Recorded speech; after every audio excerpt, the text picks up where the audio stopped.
Hello everyone, hi. So ఇందులో ఎంతమందికి vote హక్కు ఉంది? అందరికీ ఉంది. అందరూ ఓటేస్తారా? ఓకే.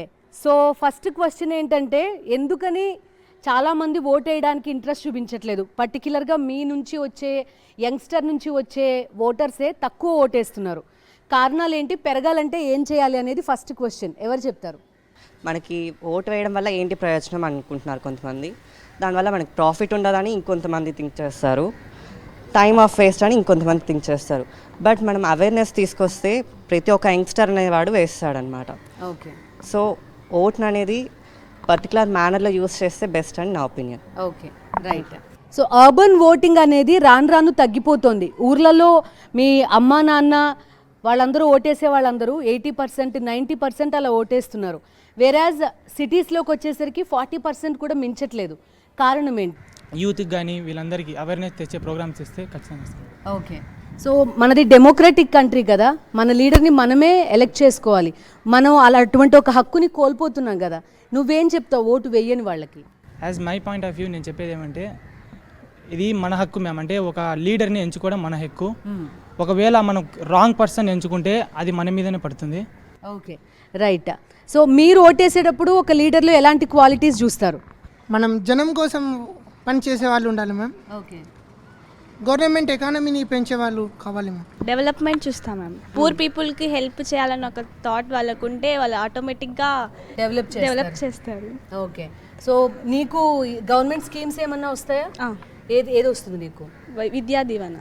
దానికి నీకు యూజ్ అవుతుంది ఆ స్కీమ్? ఎలా యూజ్ అవుతుంది? మీ ఫ్యామిలీ బ్యాక్గ్రౌండ్ ఏంటి? నీకు అది ఎలా యూజ్ అవుతుంది? ఆ ఫీజు తెచ్చి ఇక్కడ పే చేస్తున్నాం మ్యామ్ కాలేజ్లో. ఏం చేస్తారు మీ ఫాదర్? ఏం చేస్తారు? Car driver. ఇంకా ఇందులో ఎంతమందికి స్కీమ్స్ వస్తాయి? గవర్నమెంట్ విద్యా దీవెన కానీ వసతి దీవెన కానీ ఎంతమందికి వస్తాయి? హ్యాండ్స్ రైజ్ చేస్తారా? ఆల్మోస్ట్ ఒక 70% పైన వస్తాయి. ఓకే. నీకు యూజ్ అవుతుందా ఈ స్కీమ్? యూజ్ అవుతుందా? ప్రతి ఒక్క ఫ్యామిలీలో ఇద్దరు పీపుల్స్ ఉంటే వాళ్ళిద్దరిని చదివించలేకుంటారు. సో అలాంటి టైంలో ఈ ఫీజ్ రియంబర్స్మెంట్ చాలా హెల్ప్ అవుతుంది. ఇప్పుడు ఫర్ ఎగ్జాంపుల్ టేక్ విలేజెస్లో తీసుకున్నాం అనుకో, వాళ్ళు చాలా పూర్గా ఉంటారనమాట. చిన్న చిన్న వర్క్స్ చేసుకుంటారు. అలాంటి టైంలో పాప బాబు ఉంటే అబ్బాయిని చదివించుకుంటే సరిపోతుంది, అమ్మాయిని చదివించద్దులే, పెళ్లి చేసి పంపిస్తాం అనుకుంటారు. బట్ ఇప్పుడు ఉన్న సిచ్యువేషన్ ప్రకారంగా స్కాలర్షిప్స్ రావడం వల్ల ఇద్దరిని చదివించుకోగలుగుతున్నారు. సో ఎట్లా అయితే అబ్బాయిని చూస్తున్నారో అమ్మాయిని కూడా అదే విధంగా చూస్తున్నారు. అమ్మాయి కూడా సేమ్ అదే వర్త్ శాలరీ సంపాదిస్తుంది, ఫ్యామిలీని పోషిస్తుంది. So in my point of view scholarship is best to more independent of your person. అబ్బాయి బ్రదర్ ఆర్ సిస్టర్ ఉన్నారా? ఉన్నారు. ఏం చేస్తారు? సిస్టర్ జస్ట్ డిగ్రీ కంప్లీట్ అయిపోయింది, తనకు కూడా స్కాలర్షిప్ వస్తుంది. సో నాన్న వచ్చేసి చిన్న బట్టల షాప్ ఉందన్నమాట. ఆ స్కాలర్షిప్ రావడం వల్ల మేమిద్దరం ఇండిపెండెంట్గా చదువుకోగలుగుతున్నాము. వితౌట్ స్కాలర్షిప్ నాన్నకనేది మేమిద్దరం బర్డనే అవుతాము మ్యాక్సిమం. బట్ నా ఇప్పుడైతే తనకు అటువంటి ఏం బర్డన్ లేదు. సో స్కాలర్షిప్స్ రావడం వల్ల మేము హ్యాపీ, మా ఫాదర్ హ్యాపీ. నువ్వు చెప్తావా? ఏ క్లాస్ నువ్వు? B Tech second year CSC. Okay, మంచి గ్రూప్ తీసుకున్నావు. మీ ఫ్యామిలీ ఏం చేస్తారు? నీకు ఎలా యూజ్ అవుతుంది? మా డాడీ ఫార్మర్ మ్యామ్, మా మదర్ వైస్. నువ్వేం చెప్తావు? యూజ్ అవుతుందా అవ్వట్లేదా అన్నదానికి? విద్యా దీవెన అయితే యూజ్ అవుతుంది మ్యామ్. మా బ్రదర్కి నాకు ఇద్దరికి వస్తుంది. ఇద్దరికి వస్తుంది. ఓకే. ఇది పూరర్ సెక్షన్స్కి అడ్వాంటేజా డిసడ్వాంటేజ్? Advantages madam. ఎందుకు? ఎందుకంటే చాలామంది చదువుకోకుండా ఇంట్లోనే ఉండేవాళ్ళు చాలామంది ఉంటారు. చదవాలని ఇంట్రెస్ట్ ఉండేవాళ్ళు చాలామంది ఉంటారు. వాళ్ళకి ఇది బెస్ట్ ఆపర్చునిటీ మేడం.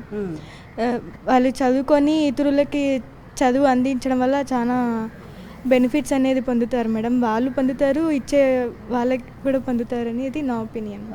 నువ్వే క్లాస్ చదువుతున్నావు? నేను second year CSC ma'am. Okay. నీకు వస్తుందా విద్యా దీవెన? వస్తుంది మ్యామ్. నీకు ఎట్లా యూజ్ అవుతుంది? నాకైతే మేము ఇంట్లో ఇద్దరం మ్యామ్, ఒక బ్రదరు నేను. బ్రదర్కి విద్యా దీవెన వస్తుంది, నాకు విద్యా దీవెన వస్తుంది. కానీ వసతి దీవెన ఒక్కరికే వస్తుంది ఇద్దరిలో. కాబట్టి ఆ వసతి దీవెన కూడా మాకు ఎలా యూజ్ అవుతుందంటే ట్రైనింగ్ పర్పస్, లేకపోతే బస్సెస్ కానీ ఇలా ఏదన్నా కావాలంటే మాకు యూజ్ అవుతుంది. సో ఎడ్యుకేషన్ పైన పెట్టే డబ్బులు అయితే ఎక్కడికి పోవు, చదువుకోవడానికి అయితే యూజ్ అవుతాయి, అంతే కదా? ఓకే. ఏ క్లాస్ నువ్వు? Second year EC. ఓకే. ఏం చెప్పాలనుకుంటున్నావు? అంటే మీరు ఇందాక చెప్పినారు కదా స్కూల్స్లో ఎలా డెవలప్మెంట్ అయితే ట్యాబ్స్ అవన్నీ ఇస్తున్నారు, అవి పిల్లలకి హెల్ప్ఫుల్ అవుతున్నాయి. డిజిటల్ ఎడ్యుకేషన్ గురించి ఏం చెప్తావు? అవసరమా? ఫ్యూచర్కి అవసరం లేదా? అఫ్ కోర్స్ అది యూస్ఫుల్లే, ఎందుకంటే మనం చూసి నేర్చుకునేది చాలా తొందరగా గ్రాస్ప్ చేస్తాము. యాజ్ కంపేర్ టు వర్చువల్గా రాసి చెప్పే కన్నా మనకు చూపించి చెప్పినారంటే అది మనం ఇంకా తొందరగా గ్రాస్ప్ చేస్తాము, అది తొందరగా ఈజీ టు అండర్స్టాండ్ అవుతుంది, అది చాలా యూస్ఫుల్ అవుతుంది. ఓకే, మీ ఊర్లో ఏమైనా చేంజెస్ కనిపించా నీకు ఈ 5 ఇయర్స్లో? నీ అబ్జర్వేషన్స్ ఏంటి? చాలా చేంజెస్ కనపడినాయి. సెక్రటరియట్స్ పెట్టడము, అట్లా ప్రతి ఏరియా గురించి అవగాహన చెప్పడము, క్లీన్లెస్లో కూడా ఇప్పుడు ప్రతి వీధికి ఇట్లా వస్తుంటారు, టైం టు టైం క్లీనినెస్, అట్లా చాలా చేంజెస్ వచ్చాయి. ఓకే, మా నాన్న ఫార్మర్ కాబట్టి టైంకి ఇంత డబ్బులు కట్టాలి అని ఇక్కడ అడిగినప్పుడు టైంకి కట్టాలంటే ఇవ్వలేం కాబట్టి ఇప్పుడు విద్యా దీవెన పడడం వల్ల మనకి చాలా యూస్ అవుతుంది. బాగా చదువుతావు నువ్వు, మరి ఏమవ్వాలనుకుంటున్నావు? గుడ్ జాబ్ తెచ్చుకోవాలి. ఓకే, బీటెక్ అయిపోయాక మంచి ఉద్యోగం తెచ్చుకోవాలి. నువ్వే క్లాస్ అమ్మా? Second year B Tech EC branch. Okay, నువ్వేం చెప్తావు గవర్నమెంట్ స్కీమ్స్ గురించి? నీకు ఉపయోగపడుతున్నాయా లేదా? అందరికీ హెల్ప్ఫుల్ అవుతున్నాయి మ్యామ్. అంటే పూర్ ఫ్యామిలీస్లో గర్ల్స్కి మ్యారేజ్ చేయకుండా దీనివల్ల అందరినీ ఎడ్యుకేషన్ చేపిస్తాం. ఓకే, నువ్వేం చెప్తావు? నీకు ఇష్టమైన లీడర్ ఎవరు? ఏ టాపిక్ అయినా సరే ఏం చెప్తావు?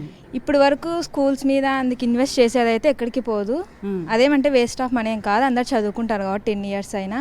విద్యా దీవెన ఇవి కానీ పూర్ ఫ్యామిలీస్కి చాలా ఉపయోగపడతాయి. ఇప్పుడు చాలా మంది చూసాను ఇప్పటికి కానీ ఇప్పుడు ఏం చదివిస్తావులే, ఇంకేం చదివిస్తావు అనుకుంటూ ఉంటారు, కానీ డబ్బుల వల్ల చాలా మంది ఎడ్యుకేట్ అవుతూ ఉంటారు. ఓకే, నువ్వు మీ ఊరు వెళ్ళావా ఈ మధ్యకాలంలో? ఊరు నుంచి అప్ అండ్ డౌన్ చేస్తావా? Hostel ma'am. హాస్టల్. మీ ఊరు వెళ్ళినప్పుడు ఏమనిపించింది? స్కూల్ ఏమన్నా మారిందా?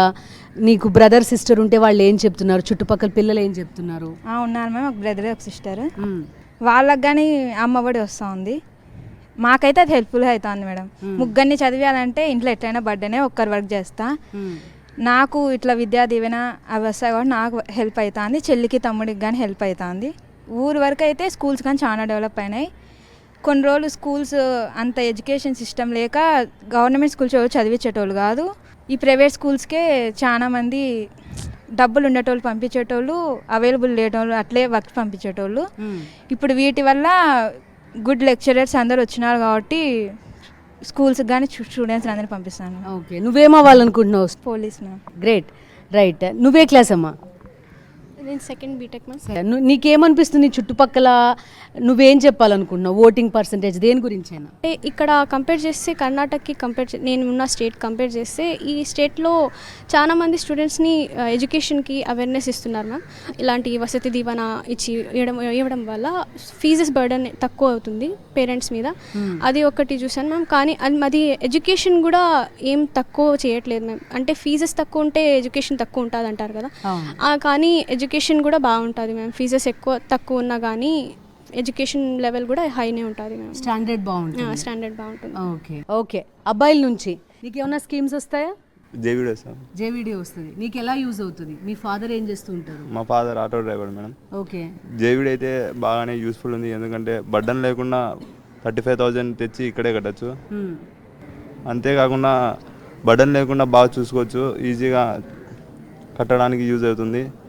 నువ్వు మీ ఊర్లో ఏమైనా చేంజెస్ చూసావా? ఏమనిపిస్తుంది నీకు? అంటే గవర్నమెంట్ స్కూల్స్ బాగా డెవలప్ అయ్యాయి మేడం, అమ్మఒడి స్కీమ్ చాలా బాగా యూజ్ అవుతుంది. ఓకే, సో నీ ఒపీనియన్ ఏంటి? ఇవి ఫ్రీగా డబ్బులు ఇచ్చేయడమా లేకపోతే ఒక జనరేషన్ని చదివించడమా ఏంటి? డబ్బులు అయితే ఊరికి ఇవ్వలేదు మేడం, ఎందుకంటే ఇప్పుడు ప్రతి ఒక్కరు చదువుకుంటారంటే దానికి కారణం డబ్బులే మేడం. ఆ 35,000 లేక ఇప్పుడు ఎంతోమంది చాలామంది ఇబ్బంది పడుతున్నారు, అంతేకాకుండా చదువు మధ్యలో కూడా ఆపేసి ఉండే వాళ్ళు కూడా ఉంటారు. ఇప్పుడు మనకి ఆ 35,000 ఇస్తున్నారు కాబట్టి మనం ఇంత బాగా చదువుకుంటున్నాం. ఓకే, నువ్వేమవ్వాలనుకుంటున్నావు? Railway madam. రైల్వేలోకి వెళ్ళాలనుకుంటున్నావు. Okay, right. ఏ క్లాస్ చదువుతున్నావు? EC second year. ఓకే, నువ్వేం చెప్తావు? నీకు వస్తాయా గవర్నమెంట్ స్కీమ్స్? జేవిడి వస్తుంది. ఏం చెప్తావు నువ్వు? యూజ్ అవుతుందని? మీ ఫాదర్ ఏం చేస్తారు? టైలర్. నీకు యూజ్ అవుతుంది. ఓకే, ఆల్మోస్ట్ అందరూ ఇక్కడ కొంతవరకు డైలీ వేజెస్ మీద ఉండే వాళ్ళ పేరెంట్సే ఎక్కువ మంది ఉన్నారు. మేబీ మీకు ఇంకా ఎక్కువ యూజ్ అవుతుంది అనుకుంటా. ఏ క్లాస్? Second B Tech. ఓకే, నువ్వేం చెప్తావు కాస్ట్ అండ్ మనీ పాలిటిక్స్ గురించి కానీ, ఎలా చూస్ చేసుకోవాలి ఒక లీడర్ని కానీ ఏం చెప్తావు? క్యాస్ట్ అండ్ పాలిటిక్స్ అంటే ఇప్పుడు డబ్బుల గురించి మాట్లాడదాం మేడం. ఫస్ట్ డబ్బుల గురించి మాట్లాడినప్పుడు ఎట్లా సెలెక్ట్ చేసుకోవాలనేది ఆ ఓటర్కి ఉంటుంది అనమాట ఐడియా. మీరు అవతల ఎంత డబ్బులు ఇచ్చినారు, యువతలు ఎంత డబ్బులు ఇచ్చినారు అనేది అట్లా పక్కన పెడితే ఎవరికి ఓటు వేయాలా అనేది ఆ ఓటర్ డిసైడ్ చేస్తాడనమాట. అది అట్లా పక్కన పెడితే క్యాస్ట్ గురించి మేడం, క్యాస్ట్ అనేది అర్బన్ ఏరియాస్లో కొంచెం ఉండకపోవచ్చేమో కానీ రూరల్ ఏరియాస్లో మాత్రం కొంచెం ఇన్ఫ్లుయెన్స్ ఉంటుంది మేడం ఖచ్చితంగా క్యాస్ట్ నుంచి. ఎందుకంటే వాళ్ళ క్యాస్ట్ వాళ్ళు ఏదో కొంచెం మేలు చేస్తారని ఒక ఆశనో ఏమో మరి తెలియదు, కానీ ఖచ్చితంగా క్యాస్ట్ గురించి అయితే రూరల్ ఏరియాస్లో మాత్రం ఖచ్చితంగా ఉంటుంది. నీకు పాలిటిక్స్ అంటే ఇంట్రెస్ట్ ఉంది, ఓకే. ఇప్పుడు ఓటింగ్ అనేది ఎలా జరుగుతుందంటే మనీ అనేది ఇస్తున్నారు, అది అనేది లేకుండా ఉంటే బాగుంటుంది అనేది ఉద్దేశం. కొందరు ఏం చేస్తారంటే ఏ పార్టీ అయితే ఎక్కువ మనీ ఇస్తే వాళ్ళకి ఓట్లు వేయడం అనేది జరుగుతుంది. జరగలేదని అనుకుంటారు కానీ ఏదో ఒక చోట అలా డబ్బులు ఇచ్చి ఓట్లు వేయించుకోవడం అనేది కరెక్ట్ కాదు. ఎందుకంటే ఇప్పుడు స్టూడెంట్స్ కాబట్టి స్టూడెంట్స్కి, పెద్దవాళ్ళకి, అందరికీ ఎవరైతే మేలు చేస్తారో, సంక్షేమ పథకాలు మంచిగా తెస్తారో వాళ్ళని మనం ఎన్నుకుంటే బాగుంటుంది. అప్పుడు మనకి ఈ సమాజానికి అంత మంచి అనేది జరుగుతుంది. అంతేకాని ఎక్కువ డబ్బులు ఇచ్చిన వాళ్ళని వెన్నుకొని అలాంటివి చేయడం అనేది మంచిగా అనిపించట్లేదు. ఈ ఫీజు రీయింబర్స్మెంట్ అనేది మాకి ఊరికనే డబ్బులు ఇస్తారు అనేది అది ఫ్యాక్ట్ కాదు. ఎందుకంటే ఎక్కువ ఇన్కమ్ అందుకున్న వాళ్ళకి ఇవ్వట్లేదు, ఎక్కువ ఇన్కమ్ ఉన్న వాళ్ళకి ఇవ్వట్లేదు. నార్మల్గా మిడిల్ క్లాస్ పీపుల్కి ఎవరికైతే యూజ్ అవుతుందో వాళ్ళకి మాత్రమే ఇస్తున్నారు. కాబట్టి అది వేస్ట్ అనేది మాత్రం అబద్ధం. అది మాకు ఖచ్చితంగా యూజ్ అవుతుంది, అవసరం ఉన్న వాళ్ళకి మాత్రమే ఇస్తున్నారు, అందరికీ ఇవ్వట్లేదు. Okay, thank you. రైట్, మీరే క్లాస్ అమ్మా, ఏ క్లాస్ చదువుతున్నావు? బీటెక్ సెకండ్ ఇయర్ చదువుతున్నాను మేడం. ఓకే. ఈ విద్యా దీవెన అనేది మాకు చాలా అమ్మాయిలకైతే చాలా యూజ్ అవుతుంది. ఫస్ట్ ఆఫ్ ఆల్ చెప్పాలంటే మేము ఇద్దరము, నేను మా బ్రదరు, నార్మల్ పాస్ట్లో చూస్తే కనుక అమ్మాయిని 10th వరకు కానీ ఇంటర్ వరకు కానీ చదివించి పెళ్ళిళ్ళు చేసేస్తారు. ఎందుకంటే వాళ్ళ మనీతోనే పెళ్లి ఖర్చుకు సరిపోతుందని మ్యారేజ్ చేసేస్తారు. కానీ ఈ విద్యా దీవెన రావడం వలన ఒక పక్క మా అన్న చదువుకోవడానికి యూజ్ అవుతుంది, ఇంకొక వైపు నేను చదువుకోవడానికి యూజ్ అవుతుంది. ఒకవేళ ఇప్పుడు నేను మా అన్న ఇద్దరం ఒకే క్లాస్ చదువుతున్నాము. మా అన్న బీటెక్ సెకండ్ ఇయర్ ఆర్జీఎంలో చదువుతున్నాను, నేను ఇక్కడ చదువుతున్నా. ఒకవేళ బీటెక్ ఇద్దరం కానీ చదవాలి వస్తే చాలా ఖర్చు అవుతుంది. మా డాడీ లారీ డ్రైవర్, అంత ఖర్చు పెట్టలేరు. ఇద్దరు చదివేయాలంటే చాలా ఖర్చు అవుతుంది, చాలా కష్టం అవుతుంది. ఈ ఫీజు రిమెంబర్స్ అనేది ఒక 100%లో 50%, 70% అనేది ఖచ్చితంగా యూజ్ అవుతుందని చెప్తాను. అలాగే స్కూల్ విషయానికి వస్తే నాడు నేడు ప్రోగ్రాంలో చూస్తే పాస్ట్లో ఐఎమ్ ఆల్సో గవర్నమెంట్ స్కూల్లో చదువుకున్నాను. స్టార్టింగ్లో మాకు తెలుగు మీడియమే ఉండేది, ఇంగ్లీష్ మీడియం లేదు. ఇప్పుడు ప్రజెంట్ సిచ్యువేషన్లో ఇప్పుడు చూస్తే ప్రతి ఎలిమెంటరీ స్కూల్ నుంచి కూడా ఇంగ్లీష్ మీడియం పెట్టడం వాళ్ళకి యూజ్ అవుతుంది. ఫ్యూచర్లో ఇంగ్లీష్లో మాట్లాడడం కానీ, ఈజీ అండర్స్టాండ్ చేసుకోవడానికి కానీ చాలా యూజ్ అవుతుంది. సో మీరంతా ఇంగ్లీష్ మీడియమే కదా, ఎవరు తెలుగు మీడియం కాదు. ఇంగ్లీష్ మీడియం అవసరమా కాదా అంటే ఎంతమంది అవసరం అని చెప్తారు, ఎంతమంది లేదని చెప్తారు? అవసరమే కదా. సో తెలుగు మర్చిపోతున్నారా ఎవరైనా? English medium mother tongue Telugu కదా అందరికీ. సో తెలుగు అందరూ బాగా ఫ్లూయెంట్గా మాట్లాడగలుగుతారు, రాయగలుగుతారు కదా. మీ చెల్లెళ్ళు, తమ్ముళ్ళు ఎవరైనా తెలుగు మాట్లాడలేని వాళ్ళు ఉన్నారా ఇంగ్లీష్ మీడియం వల్ల? ఉన్నారా ఎవరైనా? నీ ఒపీనియన్ ఏంటి? ఇంగ్లీష్ వల్ల యూజ్ ఏంటంటే ఇప్పుడు మనం నార్మల్గా జాబ్ విషయంలో చూస్తే ఇంటర్వ్యూస్కి వెళ్ళినప్పుడు కానీ మన స్కిల్స్నే చూస్తారు. తెలుగులో మాట్లాడితే వాళ్ళు జాబ్కి వాళ్ళు సెలెక్ట్ కారు. సో దాన్ని బేస్ చేసుకొని ఇప్పుడు మన గవర్నమెంట్ స్కూల్లో కూడా ఇంగ్లీష్ మీడియం పెట్టారు. వాళ్ళకి ఫ్యూచర్లో చాలా యూజ్ అవుతుంది. ఇంటర్వ్యూస్కి వెళ్ళినా లేకపోతే అనదర్ కంట్రీస్ వెళ్ళినా చాలా యూజ్ అవుతుంది. ఓకే, డిజిటైజేషన్ గురించి మాట్లాడతారా ఎవరైనా? ట్యాబ్స్ అండ్ లేకపోతే ఈ డిజిటల్ బోర్డ్స్ ఎలా యూజ్ అవుతున్నాయి స్కూల్స్లో, ఎవరికైనా ఐడియా ఉందా? చెప్తారా? ఇప్పుడు టెక్నాలజీ పరంగా చూసుకుంటే అందరూ అమెరికాలో అయినా కెనడాలో అయినా టెక్నాలజీ యూజ్ చేస్తున్నారు, ట్యాబ్స్ అండ్ ఆల్. అండ్ ఇప్పుడు మనకు అది ఇవ్వడం వల్ల అందరూ టెక్నాలజీ నేర్చుకుంటున్నారు మ్యామ్. దానివల్ల ఫ్యూచర్లో వాళ్ళకి జాబ్స్ ఈజీగా రావడం, ఇంగ్లీష్ నేర్చుకోవడం, బాగా మాట్లాడడం, అందరూ స్పోర్టివ్గా తీసుకుంటున్నారు. స్కూల్స్కి రావడం, పేరెంట్స్ కూడా అందరి పిల్లలు బాగా ఇంప్రూవ్ అవ్వడం చూసి అందరూ స్పోర్టివ్గా తీసుకొని వాళ్ళని కూడా స్కూల్స్కి పంపించడం, అలా ఇంప్రూవ్ అవుతుంది. విజువల్ ఈజీగా ఉంటుందా, ఎక్స్ప్లెయిన్ చేయడం ఈజీగా ఉంటుందా? విజువలే ఈజీగా ఉంటుంది మ్యామ్. బికాజ్ మనం చూసి ఇక్కడ చూసి నేర్చుకోవడం వల్ల చాలా నాలెడ్జ్ గెయిన్ చేస్తాం. ఇప్పుడు నార్మల్గా చెప్పడం అయితే కొంతమంది వింటారు, కొంతమంది వినరు. అదే విజువల్గా అయితే వాళ్ళకి బాగా అనిపించి అయినా వింటారు. అండ్ స్కూల్కి వెళ్ళాలంటే ఒక ఎగ్జైట్మెంట్ కూడా ఉంటుంది కదా. ఎగ్జైట్మెంట్ ఉంది. Okay right. నువ్వే క్లాస్ అమ్మా? ఏ ఇయర్? Second CSC. ఓకే, మీరంతా ఎక్కువ సెకండ్ సిఎస్సి ఉన్నట్టున్నారు. నువ్వేం చెప్తావు పాలిటిక్స్ గురించి కానీ లేకపోతే ఈ ఓటింగ్ ప్యాటర్న్స్ గురించి కానీ ఏం చెప్తావు? నా అభిప్రాయం అయితే ఓటింగ్ ప్యాటర్న్ బాగుంటుంది, కానీ ఈ మనీ డిస్ట్రిబ్యూషన్ అనేది లేకుండా ఉంటే బాగుంటుంది. Okay.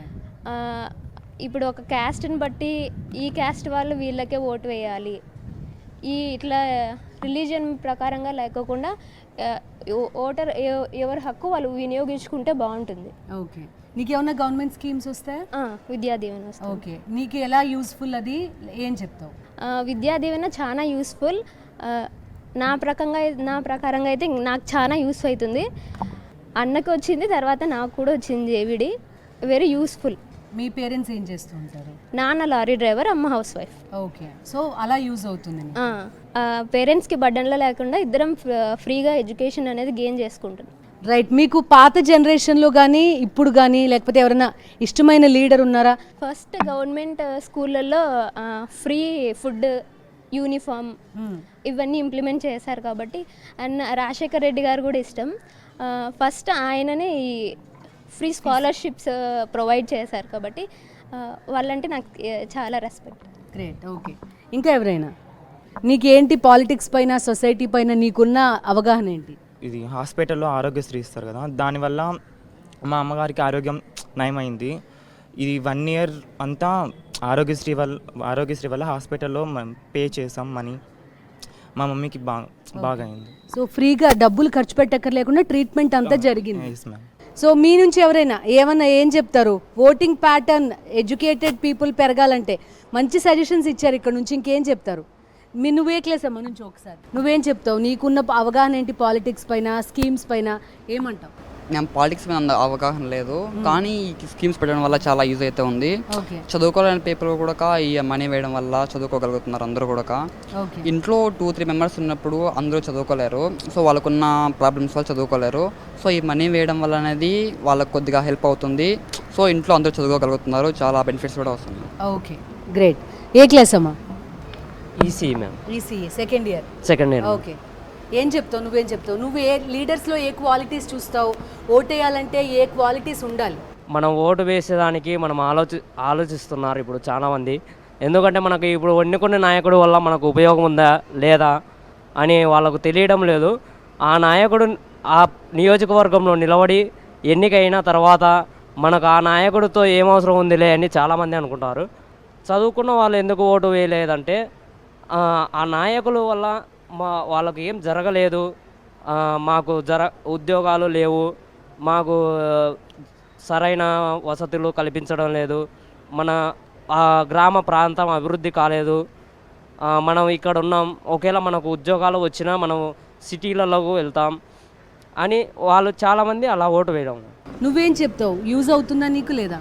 Yeah, it is very useful ma'am. ఎందుకంటే మా డాడీ ఫార్మర్.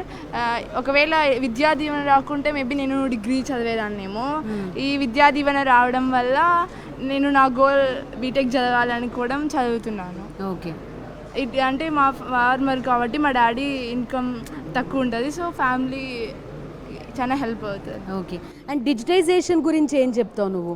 ట్యాబ్స్ ఇవ్వడము, ఈ ఫ్లాట్ ప్యానెల్స్లో డిజిటల్ బోర్డ్స్ పెట్టడము, వీటి వల్ల ఉపయోగం ఉందా స్కూల్ ఎడ్యుకేషన్లో? యా, చాలా ఉపయోగం ఉంది. అంటే ఇప్పుడు సడన్గా మనం హయ్యర్ ఎడ్యుకేషన్ పోయినాక అప్డేట్ కాలేము మ్యామ్. అందుకు ఇప్పుడు చిన్నప్పటి నుంచే అప్డేట్ అయితే అప్పుడు చాలా హెల్ప్ఫుల్ అవుతుంది.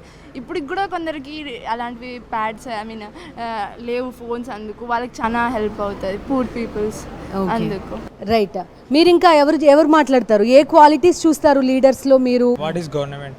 మనకి గవర్నమెంట్ అంటే ఏంటి? ఫ్రీగా ఏమైనా రీసోర్సెస్ ఇవ్వడం, లేకపోతే ఏదైనా రుణమాఫీలు చేయడమా, డాక్రా కానివ్వండి, స్కూల్స్ కానివ్వండి, స్కాలర్షిప్ అది ఇవ్వడమా, ప్రాబ్లమ్స్ అన్నీ తెలుసుకోవడమా అనేది ఎక్స్పెక్ట్ చేస్తుంటున్నాం యూత్. అలా అయితే ఏ గవర్నమెంట్ అయితే ఫామ్ చేస్తుందో దాన్నే కంపల్సరీ యూత్ కోరుకుంటాను.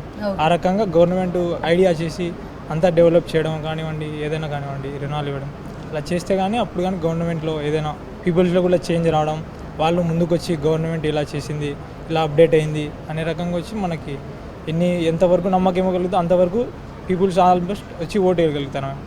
మనం కరెక్ట్గా చూసుకొని రైట్ పర్సన్ ఎన్నుకున్నప్పుడే మనం డెవలప్డ్ కంట్రీలో మనం ఒక భాగం అయ్యి మన స్టేట్ కూడా కాంట్రిబ్యూట్ అవుతుందని నేను అనుకుంటున్నాను. రాజకీయాలలో కూడా కుల వివక్షత లేకుండా ఎప్పుడైతే ఎస్సీ ఎస్టీ నియోజకవర్గాలలో వేరే అభ్యర్థులు, వేరే కులాల అభ్యర్థులు వాళ్ళు కూడా ఎన్నుకోబడతారో అప్పుడు మన సమాజంలో కులం అనేది నిర్మూలించబడిందని కనుక్కో. ఓకే, సో అందులో ఉన్న ఓటర్ నంబర్ని బట్టి సీట్ ఇవ్వకుండా ఉండాలి, అంతే కదా? రైట్. ఓకే, సిబిఐటి ప్రొద్దుటూరు నుంచి ఇది ఇవాల్టి సాక్షి క్యాంపస్ కనెక్ట్. ప్రభుత్వం ప్రవేశపెడుతున్న పథకాలు యూజ్ అవుతున్నాయి, అదేవిధంగా ఇంకా బెటర్ ఇంప్లిమెంటేషన్ ఎలా ఉండాలి అనే అంశానికి సంబంధించి మనకి విద్యార్థులంతా కూడా ఇప్పటిదాకా సజెషన్స్ ఇచ్చారు. సో మరొక క్యాంపస్లో మరొక సాక్షి క్యాంపస్ కనెక్ట్తో కలుద్దాం. Stay with us.